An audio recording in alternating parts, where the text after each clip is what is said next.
Okay बेटा,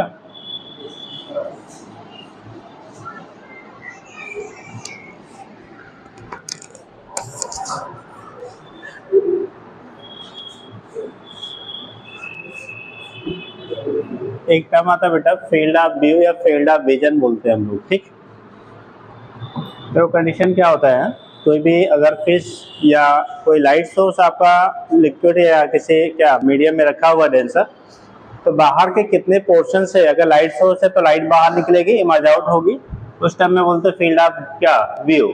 और दूसरा होता है फील्ड ऑफ विजन। जब फील्ड ऑफ विजन बोलते हैं, जैसे मान लो कोई फिश वगैरह वाटर में क्या कर रही है, फ्लोट कर रही है।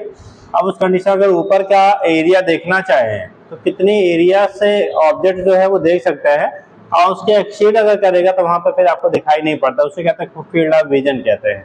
तो एक पॉइंट बना लो, क्वेश्चन पुटअप किया जाता है, लिखिए फील्ड ऑफ विजन। हाँ, फील्ड ऑफ विजन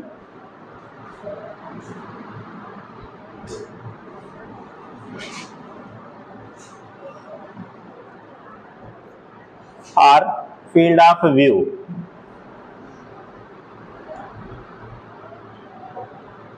अब कोई भी अगर सोर्स है, आप मतलब ऑब्जर्वर अगर लिक्विड के अंदर है तो वहां पे टर्म फील्ड ऑफ विजन कहेंगे। तो दिन छुट्टी क्या बना रही थी बेटा? अच्छा, आ रहे थे, कॉलेज जा रहे थे। चलो, तो एक फील्ड ऑफ विजन होता है, दूसरा फील्ड ऑफ क्या होता है बेटा? व्यू होता है। फील्ड ऑफ व्यू का मीनिंग है जैसे बल्ब को लगा दिया जाए लिक्विड के अंदर, तो रोशनी कितने पोर्शन से सरफेस से बाहर आ पाएगी, वो फील्ड ऑफ क्या कहेंगे हम लोग? व्यू कहेंगे। और अगर कोई फिश है, कोई पर्सन है, अगर पानी के अंदर है और बाहर की चीजों को देखना चाह रहा है, तो कितने एरिया या कितने रेडियस के ऑब्जेक्ट को देख सकता है, उसे फील्ड ऑफ विजन कहेंगे। तो लिख लीजिए, हम लोग फिलहाल विजन के टर्म में यहाँ पढ़ रहे हैं। देखिएगा, इफ ए फिश, पॉइंट लिख लीजिए, if a fish or swimmer, मतलब कोई स्विम कर रहा हो अंदर पानी के, or swimmer inside the water, inside the water can see the, inside the water can see the whole world, can see the whole world through a, can see the whole world through a cone, through a cone with, अब जरा सुनना बेटा, अब चाहे bulb हो चाहे fish हो, ठीक। सपोज दैट एक फिश है, अब ये फ्लोट कर रही है, एक लिक्विड के अंदर है।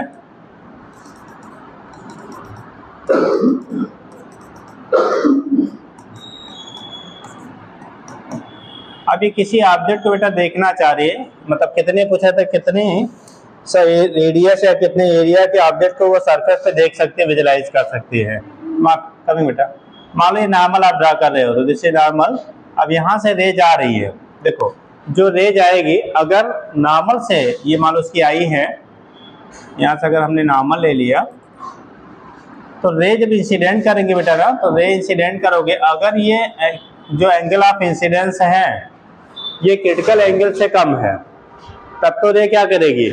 सेकेंड मीडियम में पास आउट होगी। थोड़ा हम और छोटा ले लेते हैं, सपोज दैट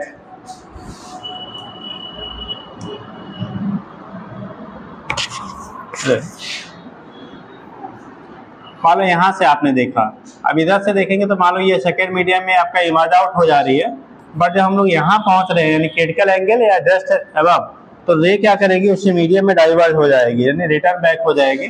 तो आपको अगर ये ग्रेजिंग वाली कंडीशन हो गई तो इधर कोई अगला पॉइंट लेंगे तो यहाँ से TIR हो जाएगा, टोटल इंटरनल रिफ्लेक्शन का चीजें बताई गई थी आपको। जिस केस में ग्रेज कर रहा है इसी को आप लोग क्रिटिकल एंगल कह लेंगे। क्या कहेंगे? Critical angle. ऐसे आप इस साइड में भी आप ड्रा कर लो, ठीक, उतने ही डिस्टेंस पे यहाँ से ड्रा करेंगे। तो ये रे अभी अगर ग्रेज कर रही है तो ये इस समय जो एंगल यहाँ बनाएगा बेटा, ये आपका क्रिटिकल एंगल होगा। बट अगर इससे ज्यादा एंगल पे आप क्या करेगा, यहाँ से जैसे एंगल बढ़ाओगे ये फिर क्या करेगा? टोटल इंटरनल रिफ्लेक्शन शो करेगा। यानी कि ये जो भी फिश है या पर्सन है वो इस पर्टिकुलर एरिया के, इस पर्टिकुलर रीजन के बीच में अगर रे जा रही तब तो वो बाहर देख पाएगी, या कह लो इस रीजन से पास होने वाली रे को वो क्या करेगी, विजुलाइज कर पाएगी। अगर इससे बाहर है तो रे या तो ग्रेज करती हुई लाइट जाएगी या तो फिर उसमें वापस आ जाएगी। तो ये इससे बियॉन्ड एरिया जो होगा उसे दिखाई नहीं पड़ेगा। अगर यहाँ से हाइट इसकी सरफेस से आपका एच है जहाँ पे फिश आपका है, और इसकी रेडियस जो हम लोग ले रहे हैं, जो रेडियस आपका है इस वे का, ये मान लो आपका आर है, ठीक। तो पूछा क्या जाता है कि उस रेडियस की वैल्यू क्या होगी एच के टर्म में, और अगर रिफ्रैक्टिव इंडेक्स आपका जो मटेरियल है उसका रिफ्रैक्टिव इंडेक्स की वैल्यू अगर आपका म्यू है, सपोज है रिफ्रैक्टिव इंडेक्स की वैल्यू यहाँ पे बेटा म्यू है इस डेंसर मीडियम का, बाहर एयर है तो उसका 1 हो जाएगा। इसकी रेडियस या इसका क्या एरिया हमें कैलकुलेट करना हो तो डायग्राम आप दिखा लो तब फिर बताएं। कल कौन कौन एब्सेंट थे? जो लोग एब्सेंट रहे होंगे, अब कभी कल बताया गया था TIR वगैरह, तो कहानी पुरानी याद होगी तो ठीक है, नहीं तो गया TIR है।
और यहाँ पे बेटा अगर ये क्रिटिकल एंगल है तो इस साइड से जो बनने वाला जो एंगल होगा वो सी के क्या होगा, बराबर होगा, क्योंकि दोनों ही नॉर्मल हैं तो सी के बराबर होगा।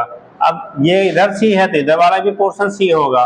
अब यहाँ पे रेडियस अगर आपने आर लिया है, एंगल आपका सी है, तो tan theta equal to perpendicular by base होता है ना, तो tan सी की जो वैल्यू आपकी होगी यहाँ पे, tan सी की जो वैल्यू आपकी होगी वो परपेंडिकुलर काम करे आर अपान एच, यानी आर की वैल्यू हो गई एच tan सी के क्या हो गया, बराबर हो गया, ठीक। आर के जो रेडियाई हम लोग ले रहे हैं बेटा, ठीक, एच tan सी के बराबर होगा, और सी की वैल्यू होती थी 1 अपान क्या म्यू, ठीक। वहां पे जब हम लोग साइन सी की वैल्यू, और यहाँ पे हमें tan सी निकालना है तो वही वैल्यू जो आएगी tan सी की वैल्यू आएगा क्या 1 upon under root mu square minus 1 के बराबर आएगा, ठीक।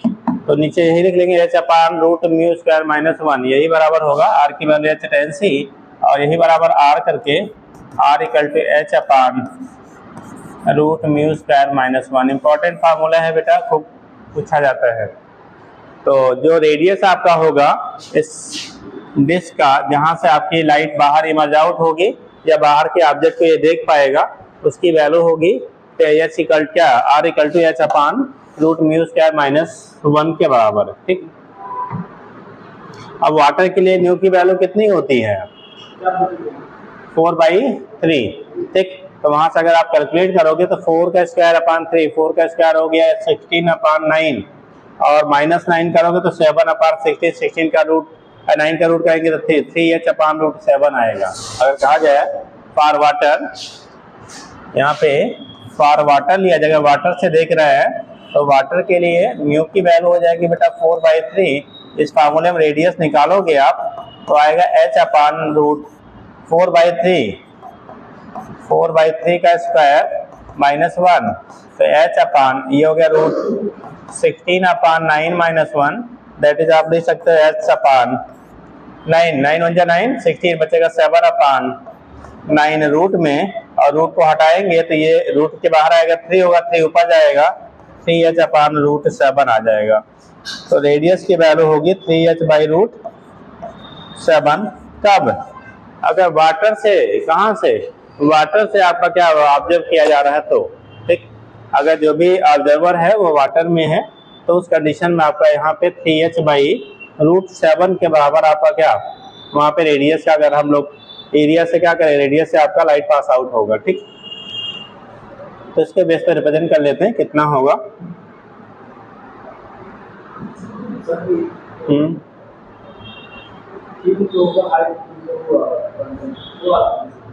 क्या करें? अपरेंट डेप्थ वो h/μ होता है बेटा। अगर वो तो बता चुके हैं, आप एब्सेंट थे सर।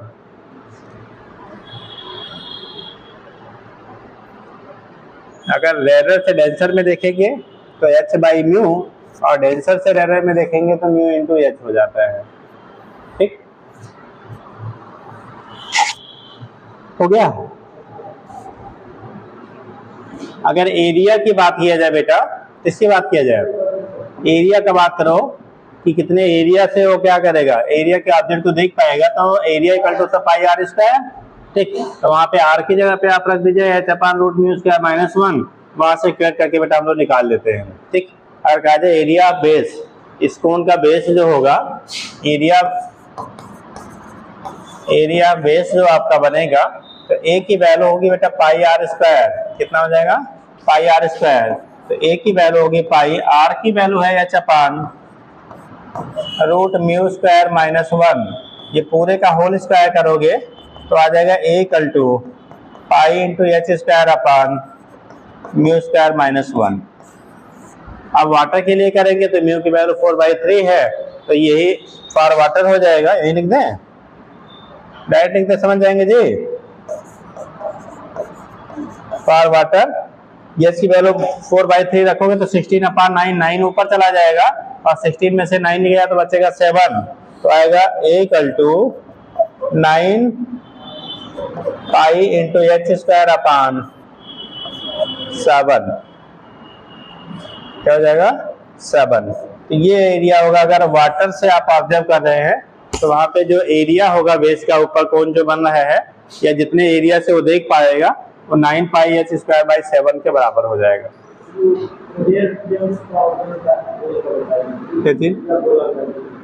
अपरेंट डेप्थ, अगर आप ऑब्जर्वर रेयर में है, ऑब्जेक्ट डेंसर में है, ठीक, तो उस केस में h/μ होगा। h/μ रिफ्रैक्टिव इंडेक्स है। और अगर ऑब्जर्वर डेंसर में है, ऑब्जेक्ट रेयर में है, तो वहां पे μ × h हो जाएगा।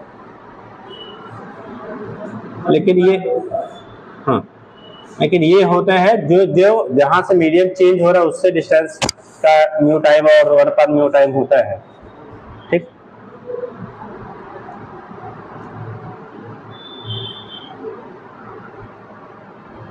हो गया? थोड़ा जल्दी जल्दी करो बेटा, टाइम कम है।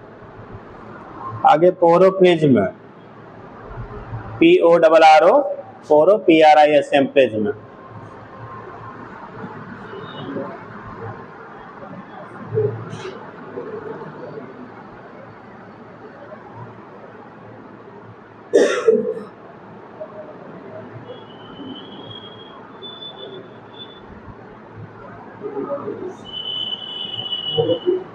पोरो प्रिज्म, PORRO, पोरो प्रिज्म। बेटा पोरो प्रिज्म ऐसा प्रिज्म होता है जिसका हम लोग यूज करते हैं किसी रे को वेल्ड करने के लिए।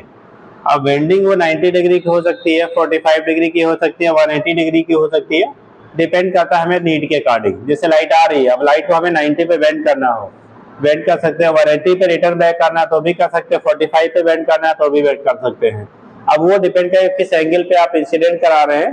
तो ऐसे प्रिज्म जिसकी हेल्प से हम लाइट को वेंड करते अपने एक्चुअल पाथ से, बेटा उसी को टर्म देते हैं पोरो प्रिज्म कहते हैं। क्या कहेंगे उसे? Porro prism. That prism which can bended the light of incidence, ठीक है। इन्हें क्या डिजायर्ड या रिक्वायर्ड क्या एंगल, जितना हमें रिक्वायरमेंट है जिस एंगल पे उसको मोड़ना है, उसके अकॉर्डिंग इसकी हेल्प से हम लोग बेटा मोड़ लेते हैं, वेंड कर लेते हैं, उसी को टर्म देते हैं पोरो प्रिज्म।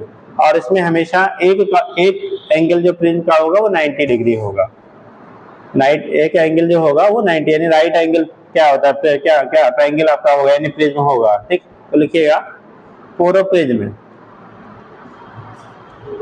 ठीक है, ए राइट एंगल्ड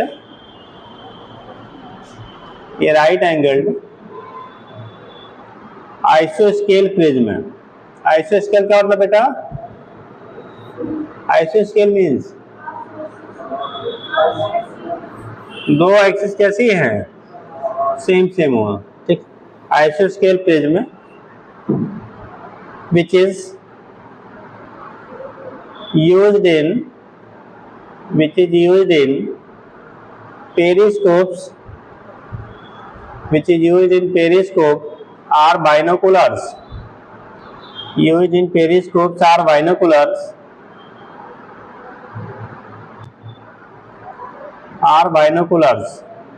ठीक है। आगे it is used to deviate, next line से क्या, it is used to deviate light rays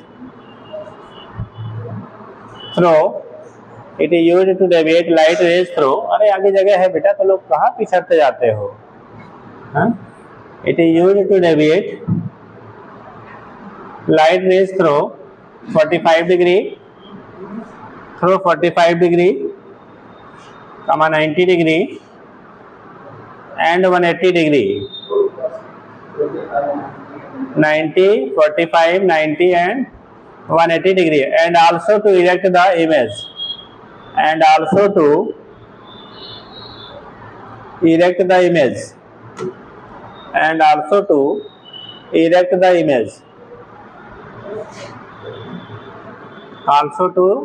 क्या, इरेक्ट द इमेज को इरेक्ट करने के लिए भी इसका हम लोग क्या करते हैं, यूज करते हैं, also to erect the image.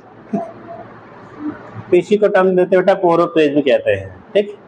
क्या कहेंगे उसे, पोरोप्रिज्म कहते हैं। राइट एंगल आइसोस्केल प्रिज्म को नाम दिया जाता है बेटा पोरोप्रिज्म कह लेते हैं। अब कैसे हम लोग चेंज करते हैं डायरेक्शन को,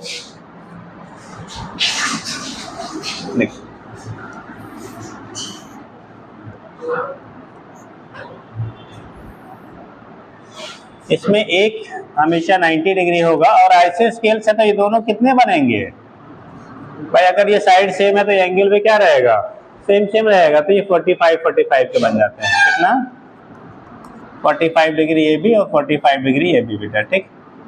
कंडीशन क्या है, अगर हमें वेल्डिंग 90 का करना है, कैसा करना है, 90 डिग्री का करना है, तो हम लोग आपने कल बताया गया था ग्लास और एयर के लिए जो क्या क्रिटिकल एंगल था, कितने डिग्री था, हाथ उठाइए, बोलेगा नहीं कोई। For glass air pair the value of critical angle will be, critical angle हाथ उठाओ, 1 2 3 4, हाँ जी पीछे से देवी जी उठा रहे कि नहीं, हाँ नेक्स्ट, खड़े हो बेटा जी, कितना तेज बोलो, 90, क्रिटिकल एंगल लग रहा है ऐसा जी, कौन आता था आप, हाँ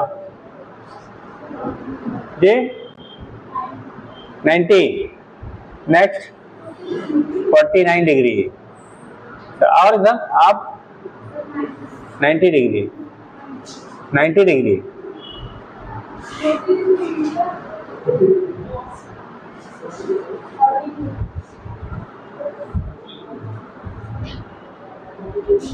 जी 90 तो लोग आग पढ़ लिया जी, हाँ ये 90 वाला चैनल कहां से आ गया, 90 तो किसी के लिए था क्या, था किसी के लिए 90, तब अरे कम, हाँ क्या कह रहे हो, डायमंड के तो 24 है, कितना डिग्री होता है बेटा, 42 डिग्री, यानी कि अगर एंगल ऑफ इंसिडेंस की वैल्यू प्रिज्म पे, क्योंकि ग्लास का बना हुआ है, अगर 42 से ज्यादा होगा तो TIR फेनोमेना शो करेगा, तो जिस एंगल पे आके इंसिडेंस होगा उसी एंगल पे रिफ्लेक्ट होगा।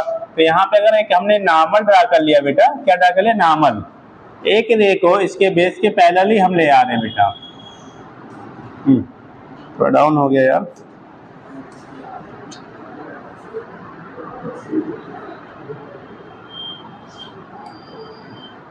एक रे को बेटा यहाँ से हम उल्टा खींच लेते हैं यार।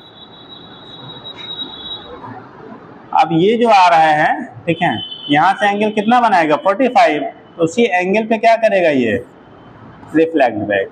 अब देखो इंसिडेंट रे, इंसिडेंट है, ये क्या है रिफ्लेक्टेड है, इन दोनों के बीच का एंगल कितना बन रहा है 90, यानी रे ऐसे जा रही थी, उसको इसने इधर की तरफ बेंड कर दिया।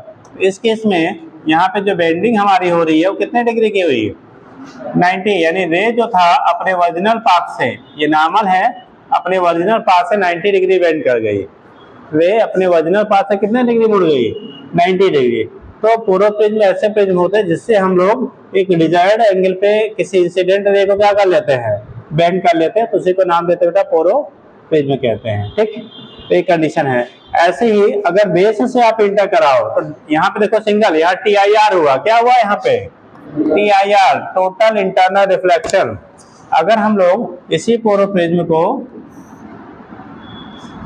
ध्यान रखना, यहाँ पे एक एंगल हमारा 90 होता है बेटा, इस पोरो प्रिज्म को अगर हम लोग 2 टाइम्स रिफ्लेक्शन करा दें, 2 टाइम्स अगर इसमें TIR करा दिया जाए तो ये 180 डिग्री की बेंडिंग होगी। जैसे ये है, लाइट आई यहाँ पे पहुंची, अब इस सरफेस पे एक बार TIR हुआ, यहाँ हुआ, यहाँ मुड़ी, इस सरफेस पे पहुंची, फिर TIR हुआ, देखो गई थी ऐसे, लौट आई, रिटर्न बैक, तो यहाँ पे कितने की बेंडिंग हुआ 180 का।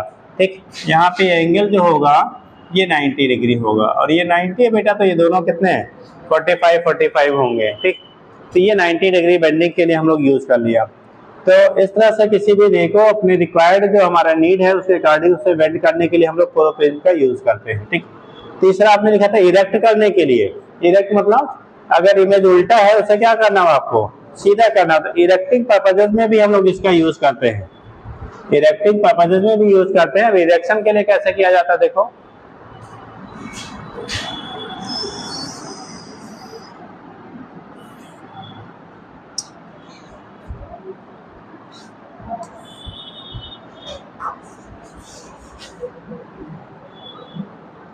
वैसे आप साइज थोड़ी सी डिफरेंट दिख रही है, बट आप मान लेना यार ये 90 डिग्री है। कितने डिग्री है बेटा 90 डिग्री। इसमें क्या लेते हैं हम लोग, 2 रे को पैरेलल ले आते हैं। मान लो यहाँ पे नॉर्मल है, ये रे आ रही है किसी ऑब्जेक्ट से, और वो जो जिस ऑब्जेक्ट से आ रही हैं वो ऑब्जेक्ट हमारा इन्वर्टेड है बेटा,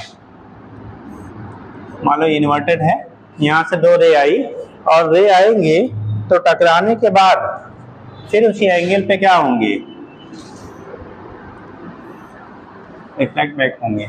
अब देखो ये वाला जो जिधर हेड था वो ऊपर हो गया, जिधर टेल था वो कहाँ आ गया नीचे आ गया रिफ्लेक्शन के बाद, यानी TIR फेनोमेना शो करने, यहाँ पे तो एक बार TIR फेनोमेना शो करने के बाद नीचे ऊपर वाला नीचे हो गया, नीचे वाला कहाँ हो गया ऊपर। तो इसका मीनिंग क्या हो गया, रे जो है वो इरेक्ट हो गया, जो इन्वर्टेड आपकी इमेज ऑब्जेक्ट थी ना उसका इमेज जो है कैसा हो गया इरेक्ट हो गया, सीधा हो गया। तो उल्टे ऑब्जेक्ट को सीधा करने के लिए भी इसका यूज किया जाता है। अगर कोई इन्वर्टेड है उसे इरेक्ट करने के लिए भी इससे हम लोग क्या करते हैं यूज करते हैं। ठीक है, तो इसे इरेक्टिंग लेंस भी कह लेते हैं, इरेक्टिंग में क्या प्रिज्म भी कह लेंगे। तो यहाँ पे हो गया, मान लो AB है, ये हो गया बेटा हमारा A' B', A नीचे था, B' ऊपर हो गया। ठीक, बट साइज में कोई चेंजेस नहीं होंगे, साइज रिमेंस क्या होगा सेम रहेगा। ठीक,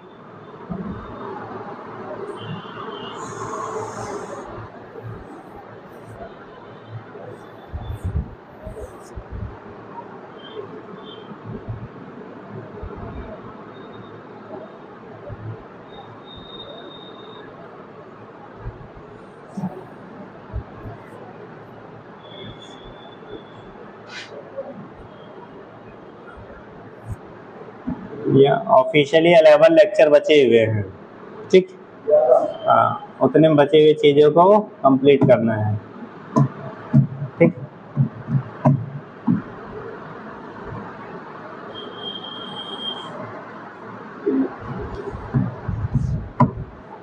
हो गया बेटा। सबसे ज्यादा फिजिक्स की टाइम होनी चाहिए, उल्टा हो गया है, बायोलॉजी की टाइम ज्यादा हो गया है जहाँ थ्योरेटिकल कम्प्लीटली है। हाँ हाँ नहीं, लगातार 2-3 वीक से ऐसे ही चल रहा है।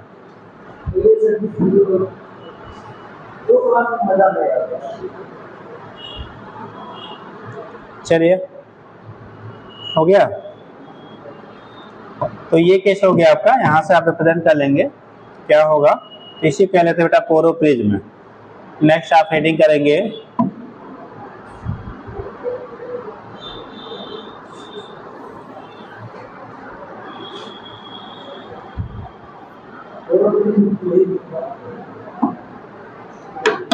Refraction from spherical surface. नहीं बना बेटा, जल्दी बनाओ।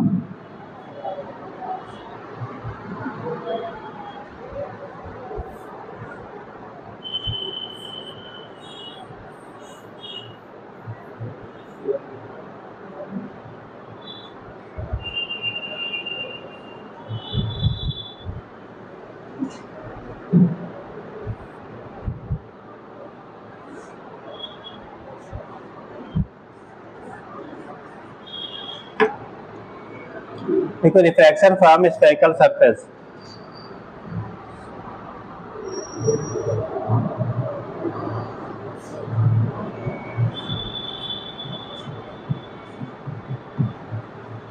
रिफ्रैक्शन फ्रॉम क्या लिखा बेटा, स्फेरिकल सरफेस। ठीक, देखो जब भी कोई रे बेटा अगर क्या हो रही है, इमेज फॉर्मेशन कर रही है किसी ऑब्जेक्ट का, ठीक है, किसमें, कर्व्ड सरफेस से। जैसे एक तो हमारी रिफ्लेक्शन होता था, वो रिफ्लेक्शन था जब सेम मीडियम में रिटर्न बैक हो जाती थी रे। अभी रिफ्लेक्शन हो रहा है, यानी एक मीडियम से दूसरे मीडियम में क्या करेगी, इंटर करेगी। तो अगर किसी कर्व सरफेस से रिफ्लेक्शन आपका हो रहा है, किसी कर्व सरफेस से रिफ्लेक्शन हो रहा है, सपोज दैट वहां पे आपका डेंसर मीडियम जो है रिफ्रैक्टिव इंडेक्स म्यू2 है, रेनर मीडियम का कितना है, म्यू1 है। अब कर्व सरफेसेस हमारे दो टाइप के होंगे बेटा, एक कॉन्वेक्स और दूसरा कॉनकेव, ऐसे समझ लीजिए।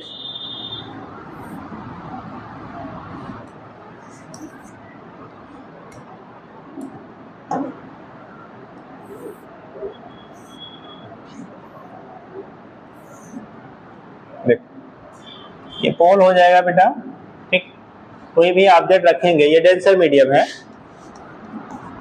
ये डेंसर है, ठीक, मान लो ग्लास स्लैब है, ग्लास का एक पोर्शन है। ये कॉन्वेक्स का काम का है, कॉनकेव, दिस इज कॉन्वेक्स और कॉनकेव, उत्तल की अवतल। कॉनकेव वाले हाथ उठाओ, कई लोग बोल रहे हैं। दिस इज कॉनकेव और कॉन्वेक्स, हिंदी में उत्तल और अवतल। ये कॉन्वेक्स है साहब, ठीक, आउटवर्ड ग्रोथ है तो कॉन्वेक्स, इनवर्ड होगा तो कॉनकेव कहेंगे, ठीक है। तो यहाँ पे क्या कंडीशन होता है बेटा, कोई भी ऑब्जेक्ट आप रखोगे तो उस ऑब्जेक्ट का हमारा इमेज सेकेंड मीडियम में बन रहा है। क्या बना है, सेकेंड मीडियम में इमेज बन रहा है। अगर कर्व सरफेस जो है इसकी रेडियाई मान लो r है, ऑब्जेक्ट हमने यहाँ कहीं रखा, इसका इमेज सपोज दैट आपका यहाँ कहीं बन रहा है, ठीक। तो ऑब्जेक्ट की जो डिस्टेंस होती है इसे हम लोग u से रिप्रेजेंट करते हैं, और इमेज की डिस्टेंस होती है उसे किससे, v से रिप्रेजेंट करते हैं। अगर इसका रिफ्रैक्टिव इंडेक्स m1 है, इसका रिफ्रैक्टिव इंडेक्स m2 है, ठीक। तो रिफ्रैक्शन फार्मूला जो हमारा बनता है कर्व सरफेसेस के लिए, अगर सिंगल सरफेस जो है वो कैसा है, कर्व्ड है, मतलब एक ही सरफेस आपका कर्व्ड है, तो उस केस में फार्मूला जो बनता है, कितने लोगों को याद है, अगर सिंगल सरफेस कर्व्ड है तो उस केस में फार्मूला जो बनेगा वो क्या होगा, हाँ जी,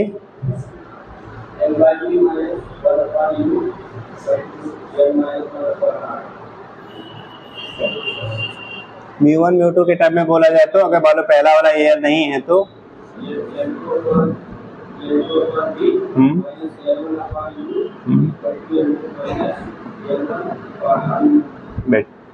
अगर बेटा सिंगल सरफेस आपका कर्व्ड होता है, वो चाहे कॉनकेव हो चाहे कॉन्वेक्स, कुछ भी हो, इससे नहीं मतलब है, ठीक है। साइन कन्वेंशन यूज करते समय आप रख लेंगे।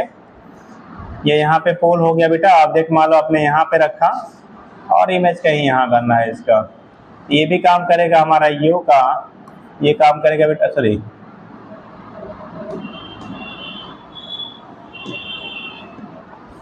ये काम करेगा आपका V का, ठीक। यहाँ से हो गया आपका V। रिफ्रैक्टिव इंडेक्स मान लो μ2 है, μ1 है, ठीक है। रेडियस ऑफ कर्वेचर जो है R है, दोनों केसेस में सेम सेम ले रहे हैं। साइन हमारा बदल जाता है, ठीक है, एक में पॉजिटिव दूसरे नेगेटिव, बट आपका क्या बाकी रिलेशन जो होता है वो सेम सेम रहेगा। जब हम लोग इसमें रिफ्रैक्शन फार्मूला लिखते हैं तो लिखते हैं μ2 by V minus μ1 by U equal to μ2 minus μ1 by क्या R। यहाँ पे जब रिफ्रैक्शन फार्मूला आप अप्लाई करेंगे तो μ2 बाई क्या V, आपने N2 के टर्म पढ़ा होगा तो N2 लिख लीजिएगा, जो भी मर्जी, ठीक। अब ये बताओ यहाँ प्लस लेंगे कि माइनस लेंगे, यहाँ माइनस की प्लस, यहाँ माइनस होता है बेटा। जब हम लोगों ने मिरर फार्मूला पढ़ा था तो वहाँ पे क्या लेते थे, प्लस लेते थे फिलहाल, 1 by B plus 1 by equal to 1 by क्या एफ, ठीक, या R बाई 2 वही कह लेते, 1 बाई R 2 बाई R कह लेते थे। तो यहाँ तो μ2 बाई बी माइनस μ1 बाई ये equal to μ2 minus μ1 by R, μ2 by B minus μ1 by equal to μ2 minus μ1 by क्या हो जाएगा R के बराबर होगा। तो यहाँ से हम लोग रिप्रेजेंट कर लेते हैं बेटा, μ2 by B minus μ1 by equal to μ2 minus μ1 by क्या हो गया R के बराबर हो गया। तो ये रिप्रेजेंटेशन आपका होता है, ठीक। μ1 होगा रिफ्रैक्टिव इंडेक्स ऑफ द क्या, कौन सा, मीडियम फ्रॉम विच रे विल बी कमिंग, जहाँ से आपका रे आ रहा है। अब वही अगर रे लेंगे तो वैल्यू 1 ले लेंगे, ठीक। तो इसके बेस पर आप यहाँ से रिप्रेजेंट कर लेते हैं। तो लिख लीजिएगा यहाँ पे यू भी क्या है बेटा, यू क्या होगा, distance of object, B distance of image, ठीक है। μ1 refractive index of the medium in which क्या ऑब्जेक्ट विल बी पुट या लाइट रे का कमिंग फ्रॉम दैट मीडियम। तो उसे μ1 कह लिया, जिसमें जिसका सेकंड आपका है वो हमारा μ2 का काम करेगा, ठीक है। चलिए लिख दें कि इतना याद रहेगा, नहीं याद रहेगा। U distance of object, V distance of image, μ1 refractive index of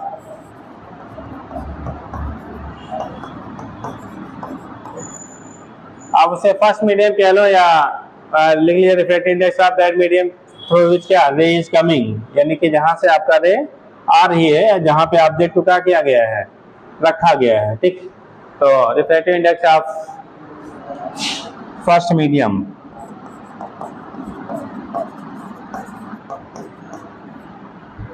eight which object is present, object is present करो या रे विल बी कमिंग कह लीजिए, μ2 हो जाएगा refractive index of second medium, आप ऐड के बजाय इन कर लो,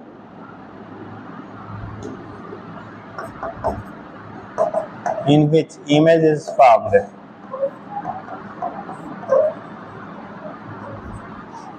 इमेज इज फॉर्म्ड, ठीक। यहाँ पे इमेज का क्या हो रहा है आपका बेटा, फॉर्मेशन हो रहा है। तो उसके बेस पर आप दिखा R रेडियस ऑफ कर्वेचर हो जाएगा, जो कर्व सरफेस है उसकी रेडियस है बेटा, ठीक। साइन कन्वेंशन बेटा बता चुके हैं, फिर आप सुन लीजिए। लेफ्ट पोल से लेफ्ट की जितनी डिस्टेंसेज होंगी वो नेगेटिव, राइट वाली सारी पॉजिटिव। प्रिंसिपल एक्सिस के जो ऊपर की डिस्टेंसेज है पॉजिटिव, नीचे वाली नेगेटिव देते हैं, ठीक। लाइट के डायरेक्शन में आप जा रहे हो, जैसे लेफ्ट टू क्या जा रहे हैं, राइट जा रहे हैं, तो राइट साइड में जाएंगे तो हमें क्या लेंगे, वहां पॉजिटिव। अपोजिट जाएंगे तो क्या लेंगे, नेगेटिव लेंगे। जैसा भी है, हो गया बेटा।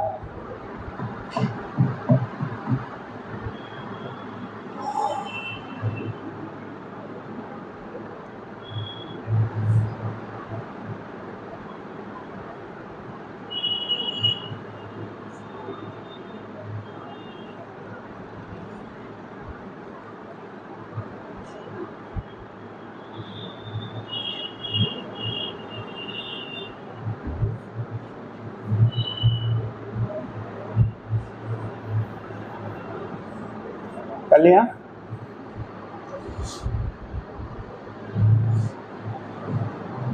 हम लोगों ने पीछे मिरर पढ़ते समय मैग्निफिकेशन पढ़ा था बेटा, ठीक।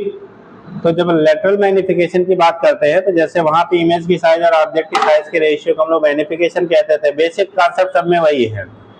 तो यहाँ पे भी आई बाई ओ को क्या कहेंगे आप, किसका मैग्निफिकेशन कहेंगे। तो लिख लीजिएगा lateral magnification, lateral magnification, lateral magnification.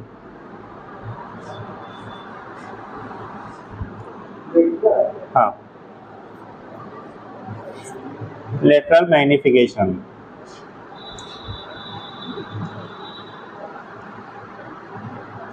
देखना, the lateral magnification, lateral magnification is the ratio of the image, is the ratio of the image height, ratio of the image height to the object height। ये हर जगह बेटा वही रहता है, same same, ठीक।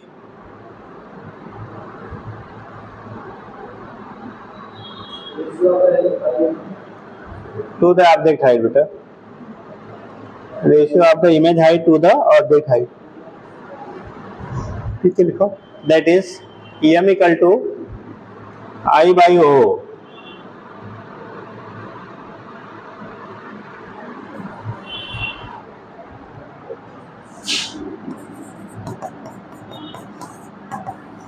अब mirror और लेंस में चेंज होगा बेटा, वहां v और u के टर्म में लिखा था तो m equal to I by O equal to minus v by U लिखा था। यहाँ पे लिखते हैं m equal to I by O equal to mu two by V one into V by U. क्या रिफ्रैक्टिव इंडेक्स फैक्टर आ गया, वहां वाले में रिफ्रैक्टिव इंडेक्स क्या नहीं था। अब की बार यहाँ पे रिफ्रैक्टिव इंडेक्स भी, क्योंकि वहां पे सेम मीडियम में रिटर्न बैक होता था तो रिफ्रैक्टिव इंडेक्स का कोई रोल नहीं था। यहाँ सेकेंड मीडियम बदल रही है ना, और जब बदलेगा तो उसके रिफ्रैक्टिव इंडेक्स का वहां पे रोल होगा। तो M equal to I by O equal to हो जाएगा बेटा mu one by mu two into V by U. तो यहाँ पे लेंगे क्योंकि मीडियम आपकी अलग अलग है, तो उस केस में यहाँ पे जब लेंगे तो यही हो जाएगा mu one by mu two into V by U. तो रिलेशन आपका यहाँ पे बदल जाएगा, ठीक।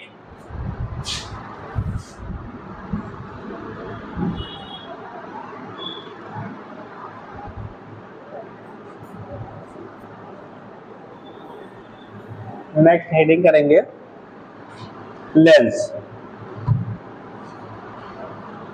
जल्दी करो बेटा।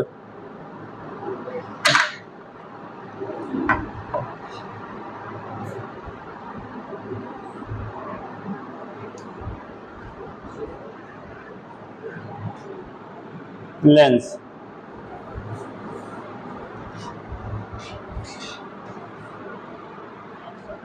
देखिएगा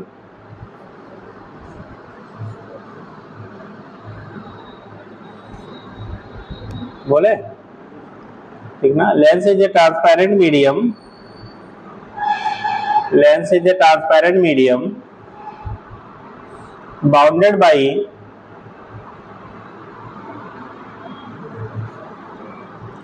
lens is a transparent medium bounded by two refracting surfaces, bounded by two refracting surfaces, bounded by two refracting surfaces such that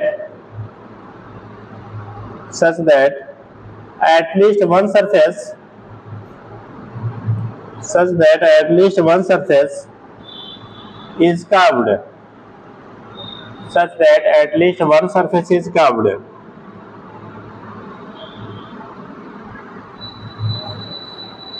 One surface is curved।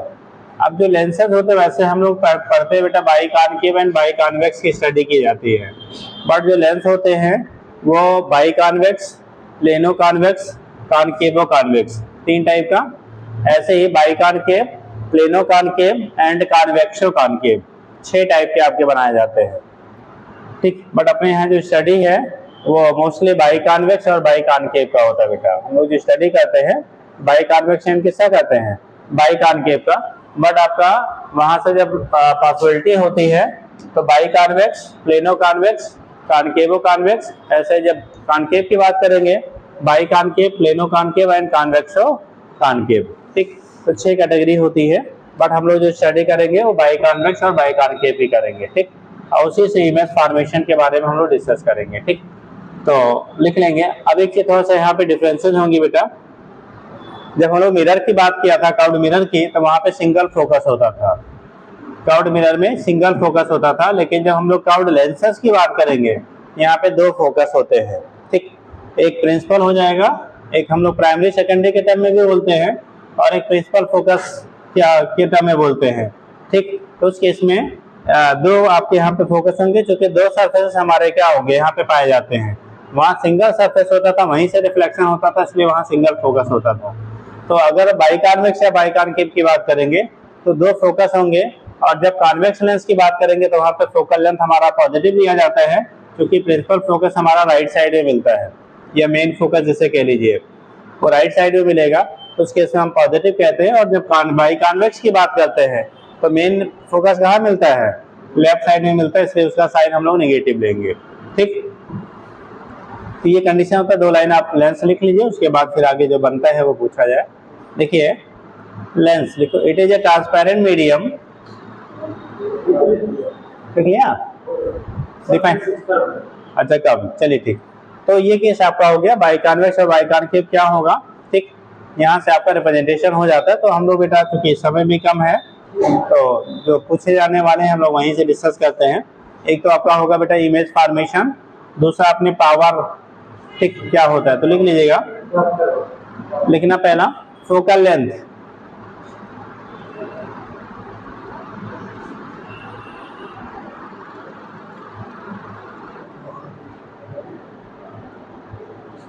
Focal length. जब हम लोग फर्स्ट फोकस और सेकेंड फोकस के time में बोलते हैं, तो यहाँ पे जब फोकल लेंथ की बात करते हैं तो distance of second principal focus from the किससे ऑप्टिकल सेंटर, ऑप्टिकल सेंटर से सेकेंड प्रिंसिपल फोकस की जो दूरी होती है उसी को फोकल लेंथ कहते हैं। ठीक, अब जैसे आप देख लो, ये कॉन्वेक्स बाई कॉन्वेक्स लेंस है। बाई कॉन्वेक्स लेंस पे जो भी रे पैरेलली आएगी बेटा, पैरेलल आने वाली रे हमेशा फोकस पे क्या करेगी, इमेज का फॉर्मेशन करेगा। ठीक, तो इस केस में इसका इस सरफेस का ये जो फोकस है, यही को हम लोग क्या कौन सा कहेंगे, कौन सा फोकस कहलाएगा ये, ठीक, प्रिंसिपल फोकस कह लेंगे। और उसके टाइम में जब बोला जाता है तो फर्स्ट प्रिंसिपल फोकस और सेकंड प्रिंसिपल फोकस कहते हैं। तो क्योंकि इस वाले सरफेस की वजह से आपका यहाँ फोकस मिलेगा, इस वाले सरफेस की वजह से आपको यहाँ से फोकस मिलेगा, तो इसे F1 F2 के टाइम में बोलते हैं, तो इसे F2 से दिखाएंगे। ठीक, इसे दिखाएंगे F2 से, और वही हमारा वहां से F2 से जो डिस्टेंस है इसी को इसका फोकल लेंथ कह लेंगे।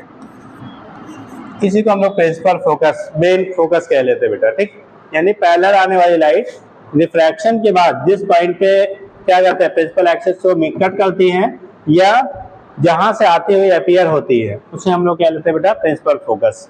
ठीक, अब प्राइमरी सेकेंडरी के टर्म में बोलेंगे तो उसी को सेकेंडरी फोकस कह लेते हैं। ठीक है, ऐसे कॉनकेव के टर्म में लेंगे, देखो कॉनकेव लेंस की क्या कंडीशन आपकी होती है, कॉन्वेक्स लेंस बेटा डाइवर्जिंग नेचर का होता है, कन्वर्जिंग, कॉन्वेक्स लेंस कन्वर्जिंग है या डाइवर्जिंग, अजय तेज बोला करो। कॉन्वेक्स जो है वो कन्वर्जिंग है या डाइवर्जिंग, हाँ क्या बंद कर दिया जी, चलो ठीक, कन्वर्जिंग है या डाइवर्जिंग है, इसकी सप्लाई है ना। चलो ये दोनों सेम से हैं क्या,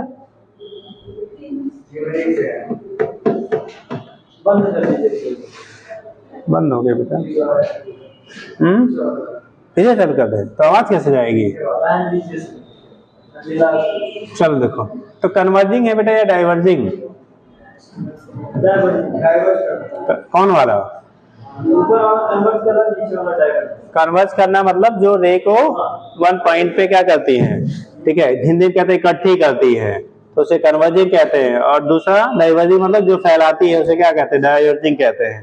तो यहाँ पे जो होगा ये मेन फोकस कहलाएगा। अगर यहाँ से पैरेलल लाइट ऑफ रे आती है तो ये दोनों क्या करेगी, फैलाएगी, डाइवर्ज करेगी।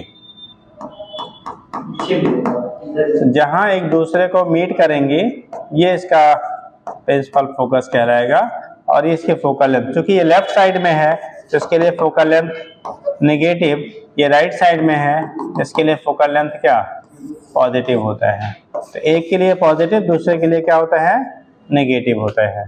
तो कॉन्वेक्स लेंस जो होगा उसका पॉजिटिव लेंगे, कॉनकेव लेंस जो होगा उसका नेगेटिव। कॉन्वेक्स वाले को कन्वर्जिंग कहते हैं, कॉनकेव वाले को डाइवर्जिंग कहते हैं। तो इसका काम होता है कन्वर्जिंग और डाइवर्जिंग। मिरर का उल्टा होता है बेटा, वहां कॉनकेव मिरर कन्वर्जिंग होता था, कॉन्वेक्स वाला डाइवर्जिंग था। यहाँ पे कॉन्वेक्स वाला कन्वर्जिंग है और कॉनकेव वाला डाइवर्जिंग है, ठीक है, तो याद रखेंगे।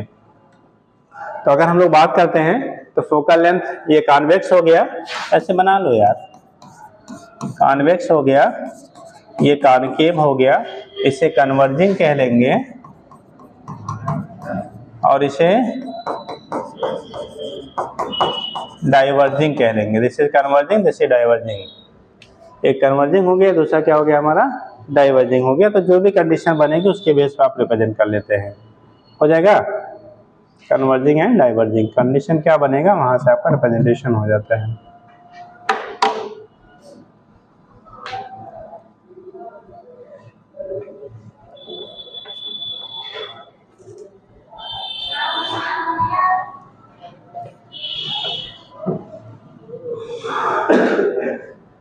हो गया बेटा, चलो ठीक। दूसरा आपका हो गया।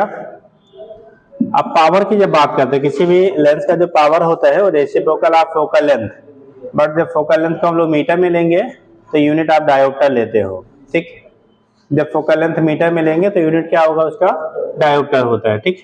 तो जो पावर ऑफ लेंस होता है, it is the ability of a lens to converge और डाइवर्ज द क्या इनकमिंग लेंस, ठीक। जो रे आपकी है, इंसिडेंट रे है, उसको कन्वर्ज या डाइवर्स करने की जो कैपेसिटी होती है उसी को हम लोग उसका पावर कहते हैं। तो लिखिए अगला, power of lens, power of lens, power of lens देखिएगा।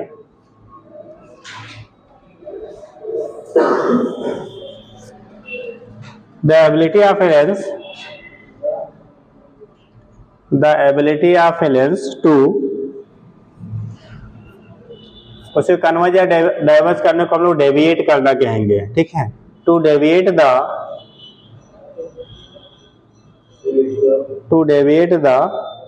path of the ray, to deviate the path of the ray passing through it, to deviate the path of the ray passing through it,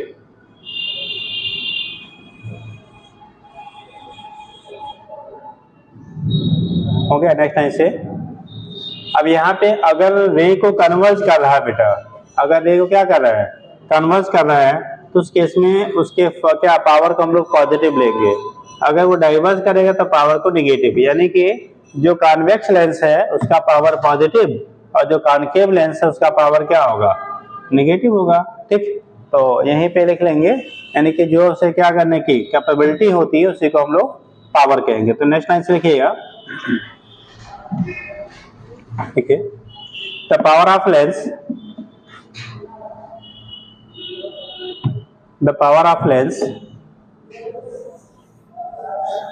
power of lens is given by, देखो बेटा P equal to होता है 1/f, F in metre. अगर F को metre में लिया गया है, मीटर में नापा गया है, तो इसे हम डायोप्टर में लेते हैं, और एफ को सेंटीमीटर में लेंगे ना तो मीटर में कन्वर्ट करने के लिए 100 से डिवाइड करेंगे, और 100 कहाँ चला जाएगा ऊपर, यही 100/f, और यहाँ पे ये लिया किसमें सेंटीमीटर में। तो डायोप्टर हमारा क्या होता है यूनिट होती है, डी से दिखा लेते बेटा, ठीक। कॉन्वेक्स लेंस कन्वर्ज कर रहा है तो पावर पॉजिटिव,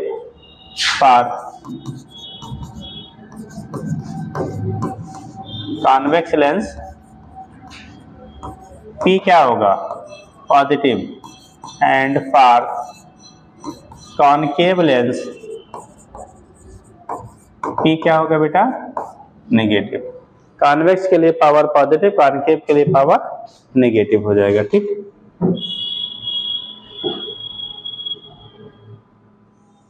अच्छा, अगर कोई प्लेन सरफेस हो तब क्या होगा जी, प्लेन स्लैब ऐसे ले लिया तो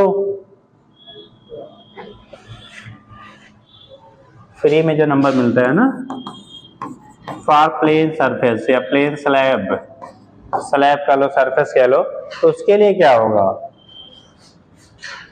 क्या होगा पावर, हाँ?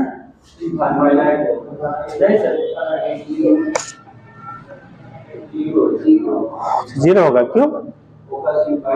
हाँ, प्लेन स्लैब के लिए रेडियस बेटा इनफाइनाइट होता है, मेरा भी बताया गया था।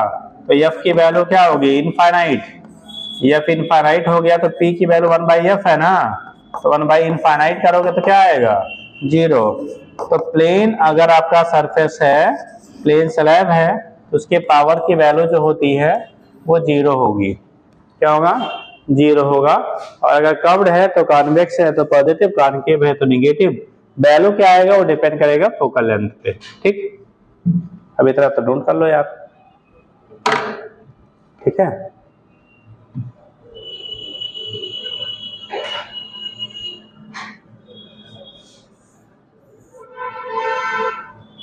चला दे पंखा बेटा, बेहोश हो रहे हो सब।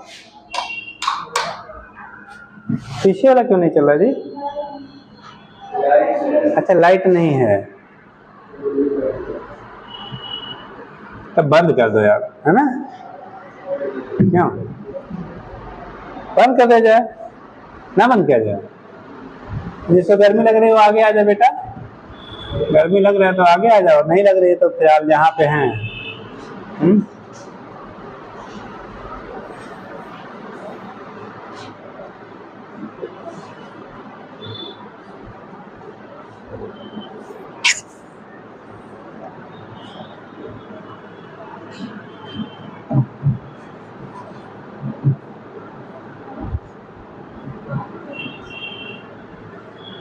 हो गया, चलिए हेडिंग करेंगे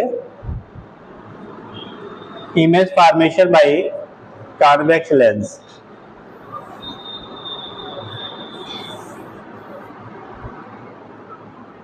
image formation by convex lens.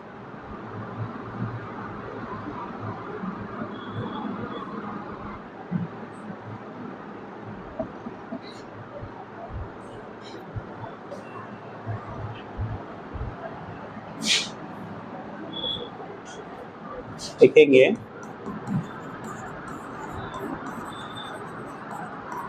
Image formation bye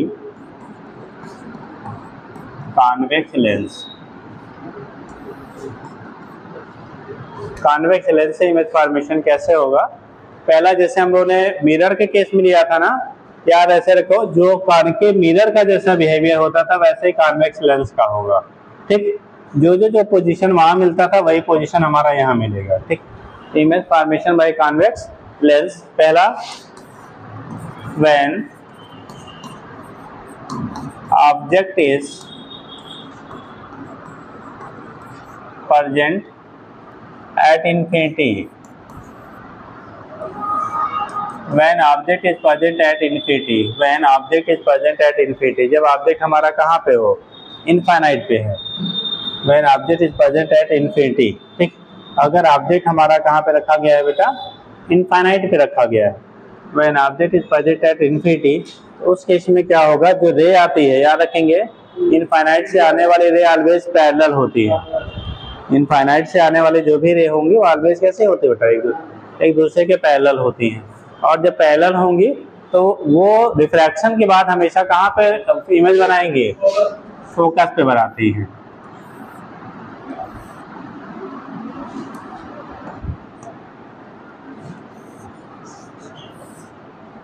infinite से आने वाली रे जो आपकी होती हैं वो always parallel to each other, हमेशा एक दूसरे के पैरेलल होंगी।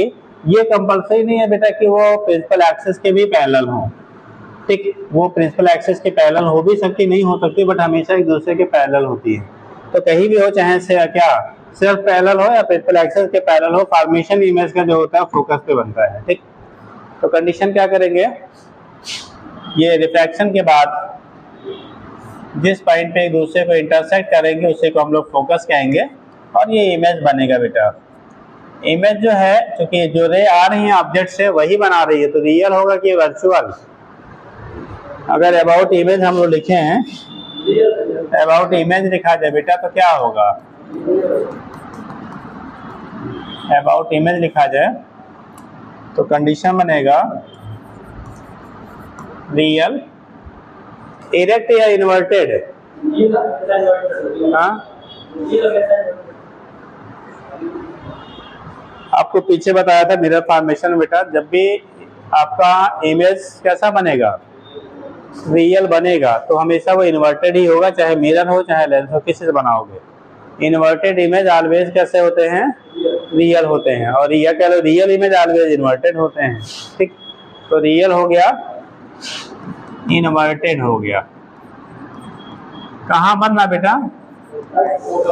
एट फोकस बन रहे हैं। और बड़ा कि छोटा? वेरी डिमिनिश्ड, यानी कि ऑब्जेक्ट की तुलना में बहुत छोटा होगा। Real, inverted, at focus, very diminished. Very क्या हो जाएगा? डिमिनिश्ड।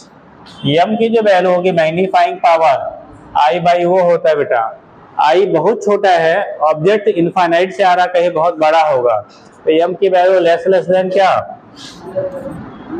प्लस की माइनस, इन्वर्टेड बनाना ना तो उल्टा बनेगा, तो जहां भी इन्वर्टेड होगा हमेशा यम निगेटिव होगा, जहां भी इन्वर्टेड होगा हमेशा यम कैसा होगा आपका?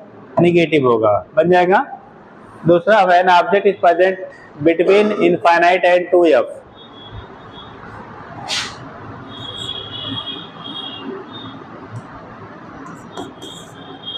When object is present between infinity and 2f, infinite और 2f के बीच में अगर आपका बन रहा है, इनफाइनाइट एंड किसके? 2f के बीच में बन रहा है, तो कंडीशन क्या होगा? देखो,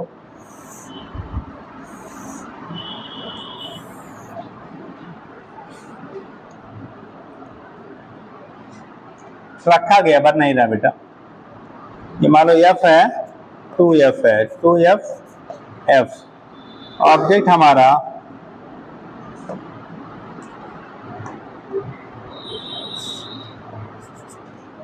ये रखा हुआ है। अब हमेशा ऑब्जेक्ट से एक रे हम लोग बेटा ले जाते हैं पैरेलल, और जो पैरेलल पास आउट होगी वो ऑलवेज कहां से पास होगी? पैरेलल आने वाली रे प्रिंसिपल एक्सिस के ऑलवेज फोकस से पास आउट होती है आफ्टर रिफ्रैक्शन। रिफ्रैक्शन हो रिफ्लेक्शन हो जो भी है, ठीक, वो फोकस से पास होंगी या पास होती हुई अपीयर होंगी, वो डिपेंड करेगा नेचर ऑफ लेंस और मिरर। ठीक, तो फोकस हमारा यहाँ है। अब इससे ले जाए बेटा, गए सीधे सीधे दूसरे वाले को का सेंटर से ले लो,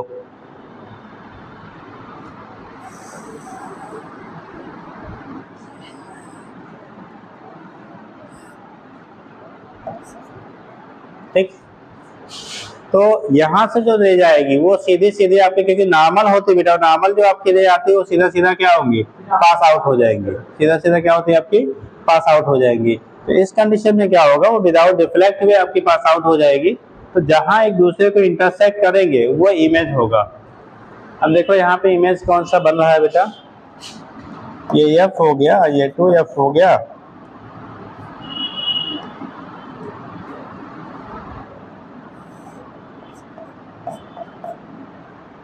देखो ऑब्जेक्ट के रिस्पेक्ट में इमेज थोड़ा छोटा दिख रहा होगा। ठीक, कैसा दिख रहा है? छोटा। कितना छोटा दिखेगा ये डिपेंड करेगा इसकी पोजीशन कहाँ पे है। ठीक, तो अबाउट जब हम लोग इमेज कहेंगे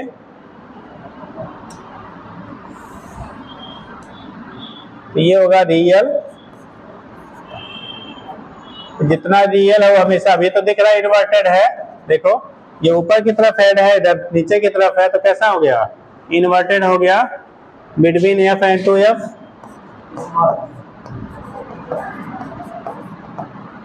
टू एफ डिमिनिश्ड यानी स्मॉलर, डिमिनिश्ड कह सकते हो, लिख सकते हो स्मॉलर देन ऑब्जेक्ट। ठीक है, और magnifying power less than -1।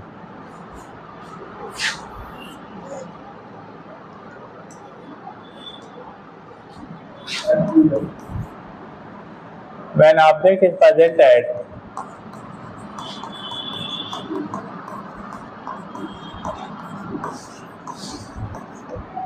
To F, ये एफ है बेटा, प्रेजेंट एट 2f, ठीक। अगर ऑब्जेक्ट को हम लोग 2f पे रखते हैं तो देखो सिचुएशन क्या बनेगा।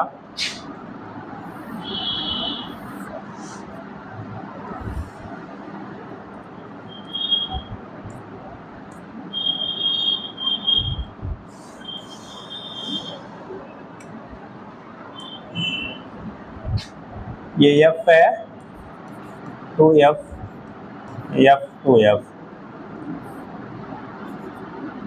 ऑब्जेक्ट 2f पे रखा गया तो एक रे को आप सीधा सीधा ले जाओ यार, सीधी जाने वाली हमेशा, तो फोकस इधर हो गई डाइवर्ट हमारी, फिलहाल याद रखना फोकस से जाएगी, वही हम फोकस ले लेंगे जहाँ से जा रही है। दूसरा, ये आपकी अगर जाती है बेटा तो सीधा सीधा हो गया,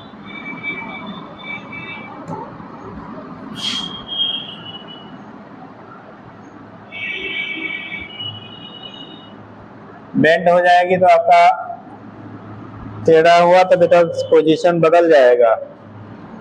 देखो पहले हम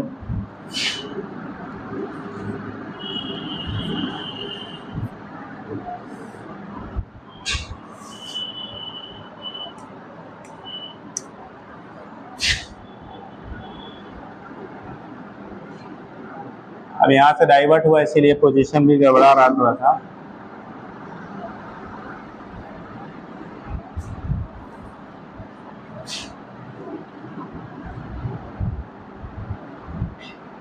चलो मान लो यार,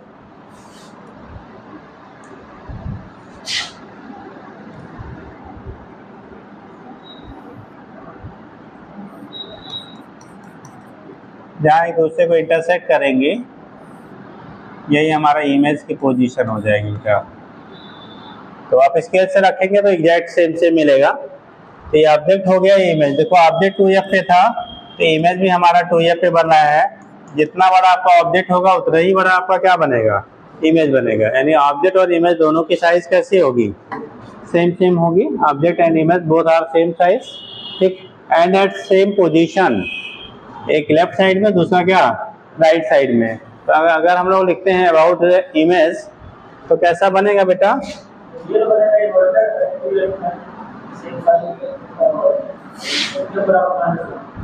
नीचे लिखते हैं real inverted at 2f same size m की वैल्यू -1, ठीक। अगला पोजीशन होगा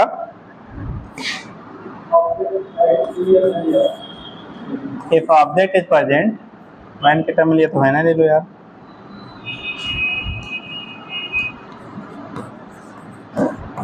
When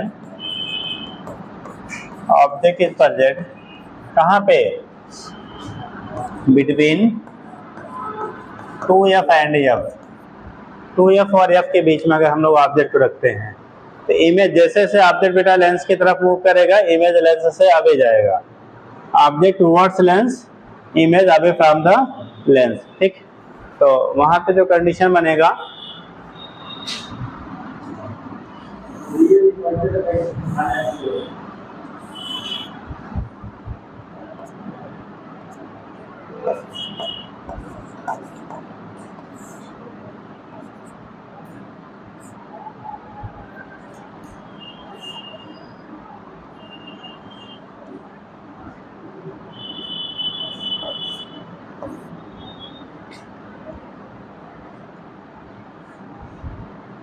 एक इधर सीधा सीधा ले जाओ, सीधा जाएगा जो फोकस से पास आउट हो जाएगा। दूसरे को आप के सेंटर से ले जाएंगे, ये हो गया हमारा f और ये है 2f। अब ले जाओ, देखो कहाँ इंटरसेक्ट कर रही है दोनों एक दूसरे को,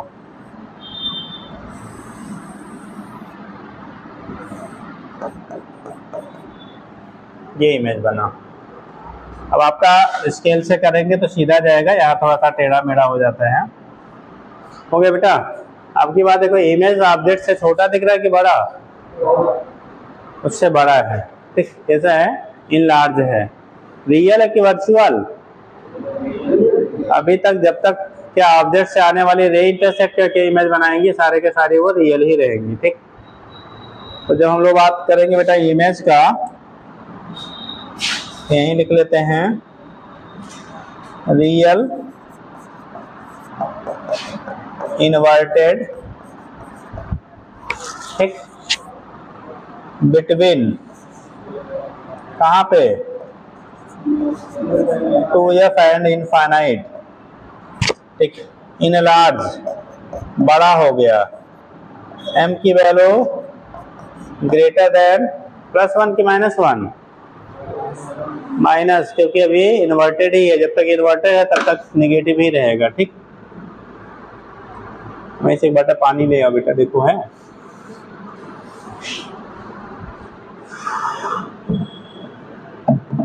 गर्मी आगे रखते हैं।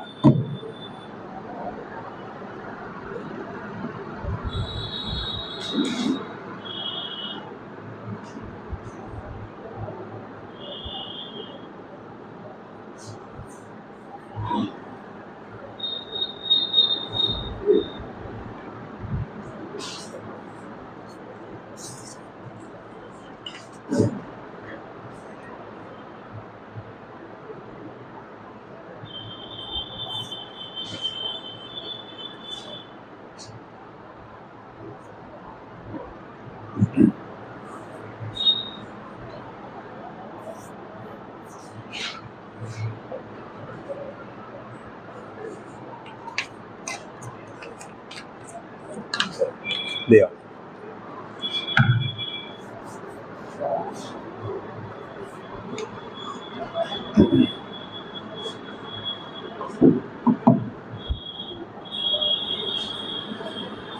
हो गया बेटा, बन गया। चलिए तो नेक्स्ट,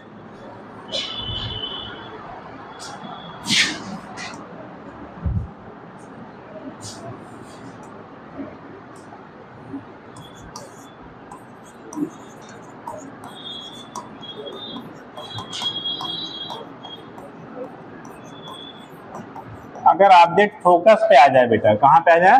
फोकस पे। ठीक, तो याद करो इनफाइनाइट पे था तो फोकस पे बना था, फोकस पे होगा तो इनफाइनाइट पे बनेगा। ठीक, जब इनफाइनाइट पे था तो आपका फोकस पे बना था, फोकस पे होगा तो इनफाइनाइट पे बनेगा।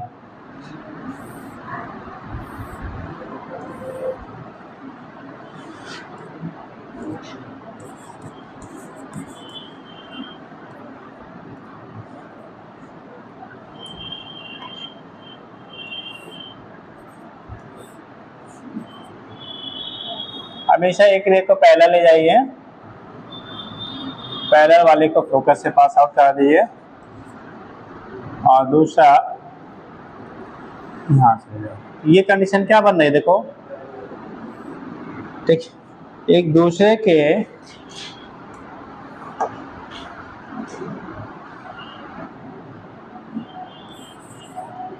पैरेलल ही जा रही हैं। एक दूसरे कैसे जा रही है बेटा? पैरेलल ही जा रही है। पैरेलल आने वाली फोकस पे बनाई थी तो पैरेलल जाने इनफाइनाइट से आ रही थी, तो ये कहीं जाके कहाँ पे मिलेंगे एक दूसरे को? ऐसा एज्यूम किया जाता है इनफाइनाइट पे जाके इंटरसेक्ट करेंगी। ठीक, तो वो केस आपका हो गया। अगर आपको फोकस पे रखा गया है तो इमेज फॉर्मेशन हमारा जो होगा वो इनफाइनाइट पे हो गया। अबाउट इमेज लिखेंगे तो अभी यही जाके मीट कर रहे थे रियल, और जब तक रियल है तब तक श्योरली इन्वर्टेड होगा, इन्वर्टेड। ठीक, कैसे? Eight infinite very large, object की तुलना में बहुत क्या होगा? बड़ा। जैसे वहां पे क्या था? वेरी डिमिनिश्ड था जब इनफाइनाइट पे था, तभी हो जाएगा वेरी लार्ज। और magnifying power much much greater than क्या? -1, एक से बहुत बड़ा हो जाएगा। ठीक, तो ये पोजीशन आपका हो गया जब वो कहाँ है, फोकस पे रखा, इमेज इनफाइनाइट पे बना। देखो जैसे जैसे ऑब्जेक्ट बेटा मिरर के लेंस की तरफ आ रहा है, इमेज उससे दूर जा रहा है और साइज इसकी बढ़ती जा रही है। ठीक, लास्ट पोजीशन होता है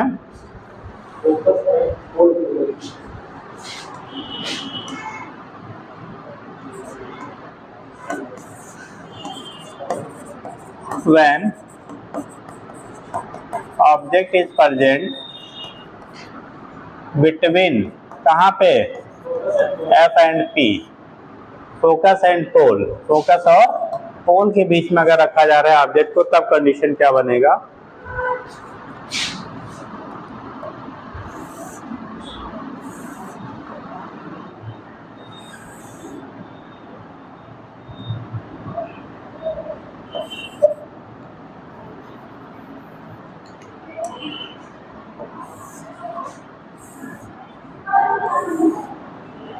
देखो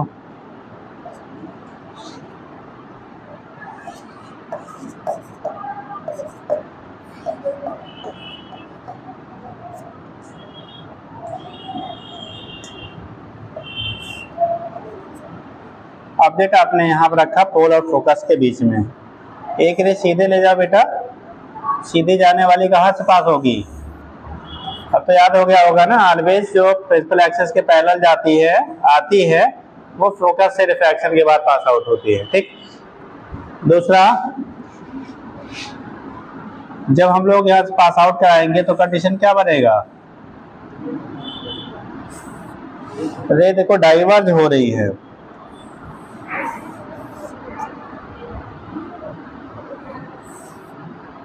रे डाइवर्ज हो रही है, डाइवर्जिंग रे कहीं आगे इंटरसेक्ट नहीं करेंगे, तो इन्हें हम लोग कहाँ ले जाएंगे?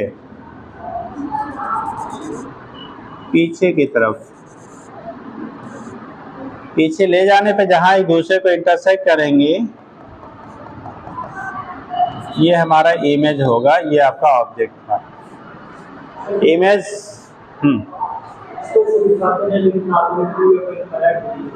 नहीं ऐसा कंपलसरी नहीं है, वो फोकस और पोल के बीच में कहाँ रखा गया है उस पर डिपेंड करेगा, लेकिन बनेगा मोस्ट ऑफ केस में 2F से बाद ही बनता है, ज्यादातर ऐसे ही होता है, बट वो F 2F के बीच में नहीं, वो लिखते नहीं है, बिहाइंड हम लोग लेंस लिख लेते बस। ठीक, हाँ बिहाइंड लेंस कर लेंगे वो सब आ जाता है उसी में।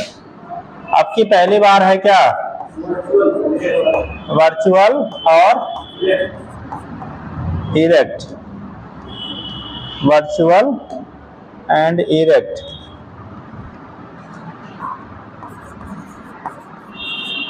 इरेक्ट बिहाइंड लेंस, इसे लेंस का पीछे कहते हैं, इसे आगे हम लोग कहते हैं। ठीक, या बैक साइड कह सकते हैं। और कैसा है इनलार्ज, m की वैल्यू ग्रेटर देन +1, या इसी को टूवर्ड्स ऑब्जेक्ट भी कह लेते हैं, बिहाइंड लेंस या उसे क्या कह लेंगे? Towards object.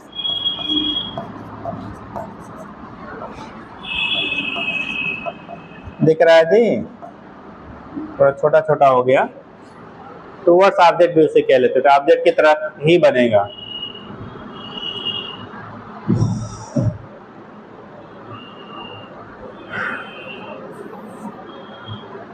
ये तो कहानी थी कॉन्वेक्स लेंस से इमेज का फॉर्मेशन कैसा होता है, यहाँ से दिखा देते बेटा। दूसरा बनता है कॉनकेव। कॉनकेव के केस में दो ही पोजीशन पे हम लोग इमेज को डिस्कस करते हैं, जैसे कॉन्वेक्स मिरर में किया था। ठीक, सेम उसी का जस्ट उल्टा है, जैसे वो था उसका उल्टा, कॉनकेव का यहाँ कॉन्वेक्स, कॉन्वेक्स वाला वहाँ कॉनकेव।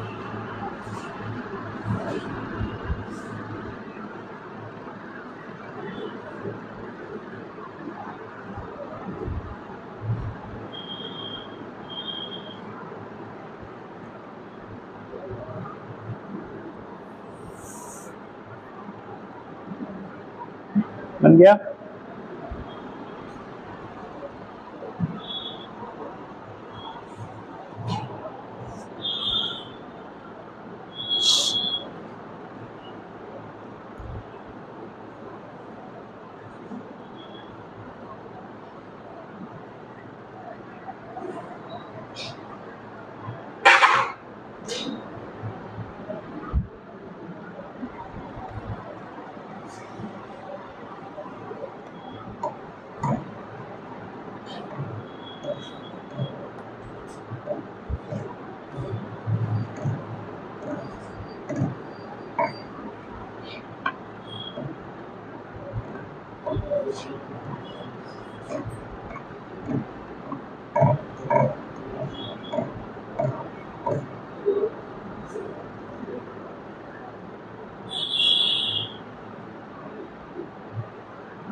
चलिए नेक्स्ट लिखिए image formation bye concave lens.